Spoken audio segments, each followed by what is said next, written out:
உன் வாழ்க்கையில் பல சிரமங்களும் பயங்களும் உன்னை சுற்றி நிறைந்துள்ளன. இந்த பிரச்சனைகள் எல்லாம் உன்னை குழப்பமடைய செய்கின்றன. பிரச்சனைகளும் நெருக்கடிகளும் சேர்ந்து நெருக்குகையில் தேவன் நம்மை விட்டு விலகிவிட்டாரா என கலங்கி தவித்துக் கொண்டிருக்கிற என் அன்பு பிள்ளையே, சங்கீதம் 91 அதிகாரம் 11 சொல்லுகிறது, உன் வழிகளிலெல்லாம் உன்னைக் காக்கும்படி உனக்காகத் தம்முடைய தூதர்களுக்கு கட்டளையிடுவார். நீ எந்த சூழ்நிலையிலும் தனியாக இல்லை. கர்த்தராகிய நான் உன்னைக் காக்க தூதர்களை உன்னுடன் அனுப்புகிறேன். நீ தெரிந்தோ தெரியாமலோ கடந்து செல்லும் ஆபத்துகள் அனைத்திலும் தூதர்கள் உன்னை பாதுகாப்பாக அழைத்துச் செல்ல நான் அவர்களுக்கு கட்டளை கொடுத்திருக்கிறேன்.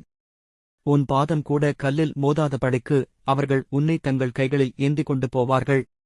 இந்த பாதுகாப்பை பெற நீ உன் கர்த்தராகிய என்னிடத்தில் அன்பு கூர்ந்து என்னை விசுவாசிக்க வேண்டும். நீ என்னை முழு மனதோடு நம்பும் பொழுது நான் உன்னை எந்த தீங்கும் சேதமும் வராமல் உன்னை என் கண்ணின் மணி போல பாதுகாப்பேன் என்று நான் உனக்கு வாக்கு கொடுக்கிறேன்.